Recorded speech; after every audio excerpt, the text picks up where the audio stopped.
Hello, it's Steve Overgard with Signature Craft, and I'm at 319 Norwood in Colonial Heights. We're going to do a crawl space inspection. Okay, where the crawl door enters the crawl space, there's lots of good clearance on this side at least. The way I'm going to work it is I'm going to go around counterclockwise and just work my way around, make some notes. Just kind of noticing there is some whitish discoloration here. Does not seem to be too severe, at least right here. And part of what I'm going to do is go around and prod with the big long screwdriver. And if I hit a soft spot,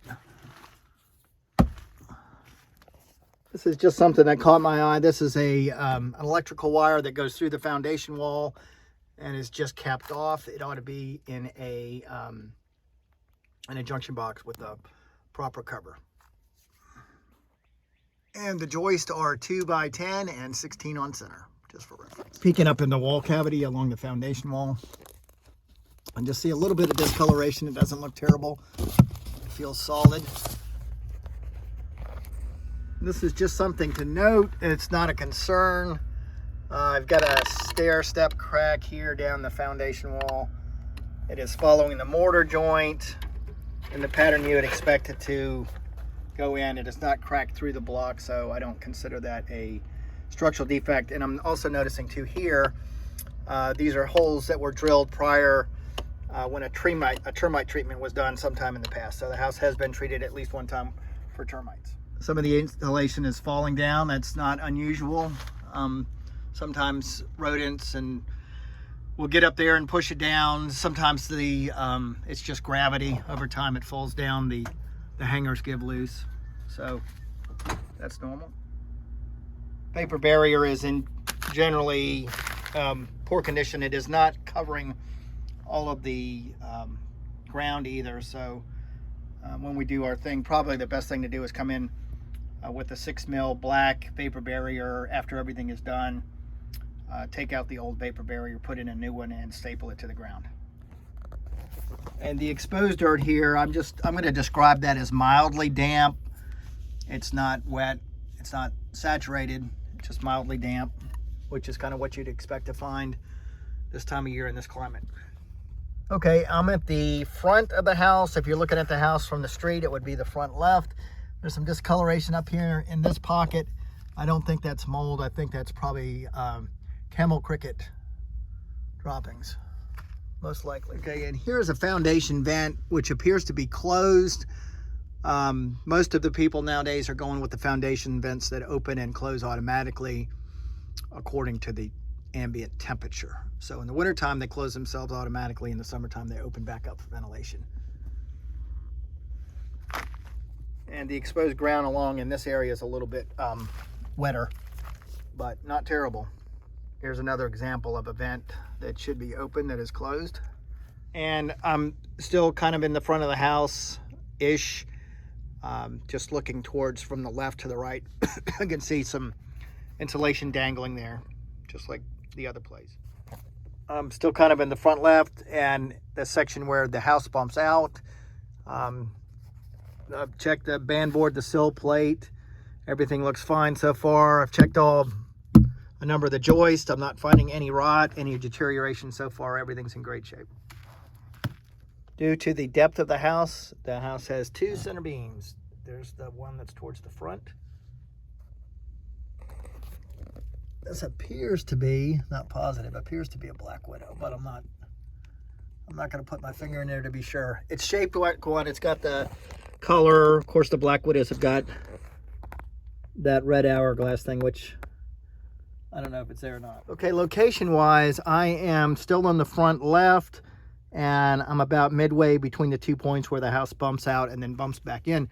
I did notice this joist right here has got some discoloration, quite a bit of discoloration on it. And that wipes with my hand, so that's probably something that could be treated. And I would recommend that. Just past where the house bumps back in, and I'm noticing here, this is like a prior repair where something happened and somebody nailed this board here alongside the joist to give the floor above it a little bit more support.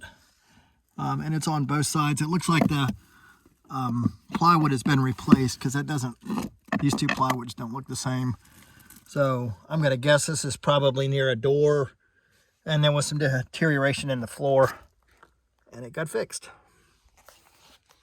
I'm still kind of in that same area, just working my way more towards the right. And this has got some kind of white discoloration, which wipes off to some degree with my hand too. Also treatable. Location-wise, I am back where the house bumps back in on the front leftish. And this is called a quarter beam, not a center beam, a quarter beam. And then this is kind of just past this big brick and block structure, which I assume is some sort of fireplace. Just past. There's been some prior repair note here before. This is a joist that was put alongside. You can tell where it was cut and shaved so it would make it fit. That's all pretty normal. And it feels nice and solid so far. All right, and there's a cover missing here on this electrical junction box. I'm along the front of the house. You can tell where all the joists have been notched to fit. Again, that's not a normal. I'm getting now more towards the front right of the house. This is where the house bumps back out. And you can see the discoloration on the joist is becoming more and more prevalent. It feels like the air is a little bit damper up here too, which would lend itself to fungal growth. Okay, area, I am on the front. Probably about a quarter of the way, all the way down to the right. House is bumped back in. Excuse me, bumped out. It's going to bump back in here in a minute. And there's a water spigot right here. And then underneath the water spigot, there's an area here, which looks like it's wet. And it looks like it's been wet for a long, long time. I suspect what's going on is there's a slow leak somewhere in this pipe apparatus. And over time, it will do that kind of stuff, and then, you know, just kind of eat the ground away. So remedy on that would be fix whatever's wrong with the plumbing, if anything, and then backfill this with some, probably rock dust would be best. I'm feeling for leaks. I don't feel any. This is the corner where the house bumps back in, and you can see like the white stuff on the foundation wall, and that is where moisture is passing through the soil. And then because the cinder block is somewhat porous, the water and the minerals pass through, and then the minerals get deposited as the water exits the block, called effluent. And some more discoloration down here on the joist. Nothing terrible. All right, and I'm at the end of the house, and there's, you see this a lot. I don't really like it, but the ductwork goes up right there where the foundation vent is. So the ductwork partially blocks the foundation vent, so the foundation vent is not doing what it's supposed to be doing. And then also any air flowing through that foundation vent is either going to, well, it's going to deteriorate the treated air that's going into the house. So we see it quite a bit. I'm not crazy about it, but it is there, just noting it. And then here's where something's been digging. I don't know what, whether it's a human being or some kind of animal. And there's also something there too, and there. There's something digging in here. I'm back in the back right corner now. Really haven't seen anything different other than some discoloration. I've seen no rot, none, zero. It's another one of those foundation vents and HVAC vents together. On this wall here, I'm not sure if you can see it in the video or not. There's some slime on the foundation wall. That's just what's left of a slug climbing through. Okay, here's a cast iron drain system, and because of the age of the house, you're starting to get some rusting here. You may be developing pinholes in this. At some point in time, this cast iron will fail. So you should start thinking about replacing that with PVC when your budget will allow it. And what I would do is come under here and replace all of the cast iron that we can get to with plastic, and that will last probably another 50 years. And I'm coming up on the area where all the maze of pipes are. Most of these appear to be cast iron. Same thing right there. Also some water discoloration here on the vapor barrier. So again, just kind of an indication of some issues here with the cast iron pipes. Here's a real good example, this little crumbly place right here. And that's caused from, you know, either water seeping around this or coming through the pipe itself. And it's not a huge problem now, but it's not going to get any better. I'm looking up in this cavity here, and you can see some more of that camel cricket stuff. There's another area of the drain pipe that just kind of showing signs of age. All right, now this is interesting, but it's been that way as long as the house has been built. You can see here where that cast iron drain was put in, and they just hacked the joist to make room for the drain, and it left the joist with practically no strength whatsoever because it's just hacked. But that could be remedied by laying another joist beside it, and you wouldn't even have to go the full length. You would probably go out let's say probably about 10 feet or so, and then anchor it in with some timber locks and be good to go on that. This is a prior repair area here.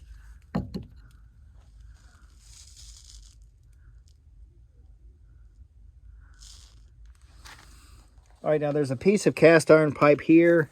You can see where it's looks like it may have been replaced with a PVC piece, which is good. But might want to just cut that up and get it out of here. And here's a copper pipe. I don't think it's a water pipe, and but it really ought to be, you know, secured. It's just hanging, resting on the duct. So I would think you would want to secure that. This looks like some more of the cast iron pipe that's already been replaced with PVC. I'm not positive, but this may be a prior repair here, maybe, because this floor joist here sticks out further than, well, the beam sticks out a little bit further in this section than it does on either side. So maybe there's a prior repair there, maybe. I'm working my way along the back center beam, and I'm close to the crawl door. Working my way back towards the right of the house. Nothing so far. Concern. Okay, I am still along the rear center beam, and I'm just past that structure, that big brick structure, which I assume is a fireplace. And I am seeing a few things here that are of concern. Now there's some brown discoloration here, and that is significant because the screwdriver just goes right into it. So that portion of the center beam, I'll get over and take a look at the other side. It's got some issues there. Not horrible. And it's going to be somewhat tricky to get to because we would have to take this section of ductwork down to get to the beam. So that's just a complicating factor, but we deal with it all the time. Now this joist has got the same brown discoloration on it, so that's just not supposed to be like that. So center beam, one joist, okay. Looks like we might have, this one's got a lot of, yeah, that one is bad too, so that's two. Okay.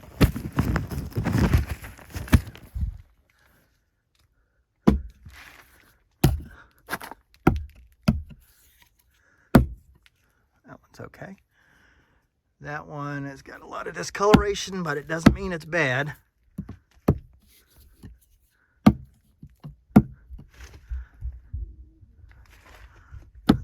I can say so far too.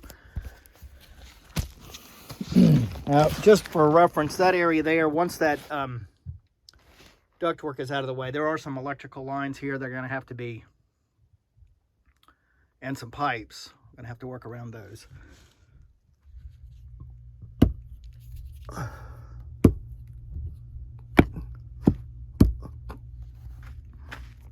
All right, and there's some heavy fungal growth right here.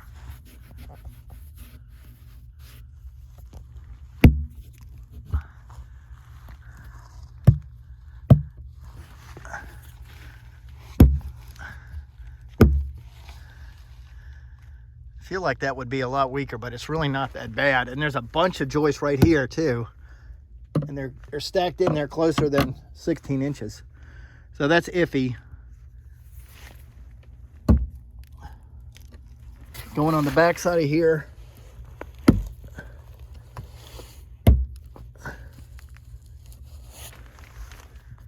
okay, and this is the rear portion of the front center beam.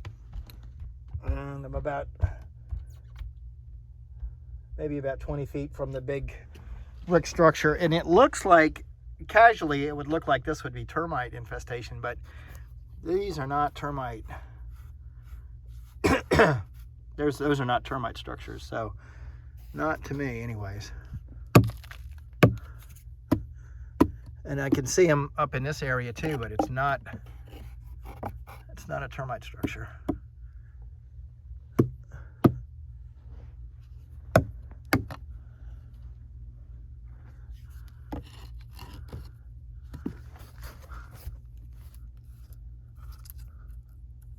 All right, and another section of the center beam, front center beam, which is questionable underneath.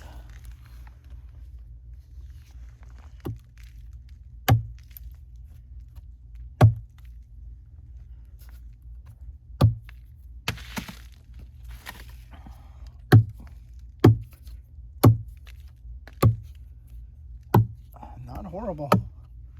It's a little compromised, but it's not horrible.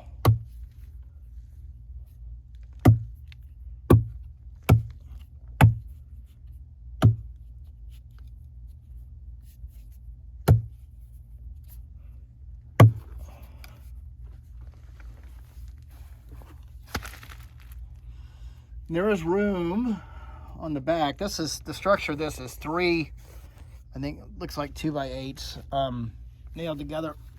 We could get a 4th one on the back of this column and go from pier to pier. There's some degree of compromise here, but it's not a structural failure at all. So just to be on the safe side, I'll scab that section of center beam, the front center beam. Just to be on the safe side, I'm going to call that 4 joist and a section of center beam. And now I'm between the rear center beam and the front center beam in that area, just for reference.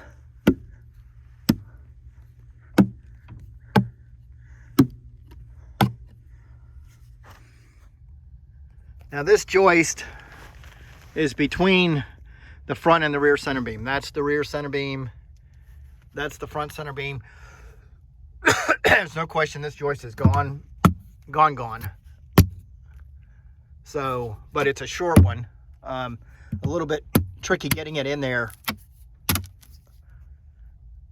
There's just not a lot of room to work to get it in there, but that's what we do. So it's another joist, short one. This one is pretty much the same, but it's you know, not deteriorated as much. It's getting closer to that structure. And then I'm also seeing a bunch of these electrical connections that ought to be in the box, and they ought to be capped, and they're not, so that should be taken care of.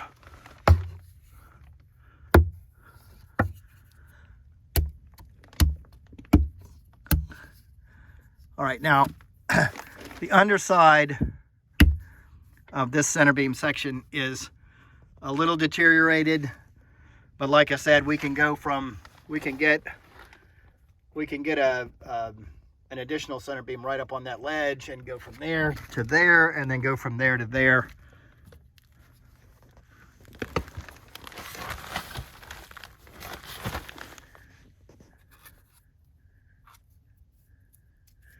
Now these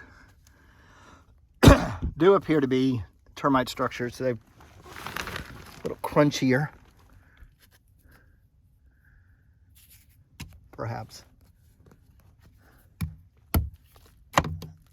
Okay, yep. Center beam. Center beam. Ooh, center beam. Okay, so this whole section of center beam, all three members from here, from that pier to that pier have got to be replaced. Okay, and this is close to the area where we found the structural issues on the back of the house, and it's that brown, the brown looking discoloration.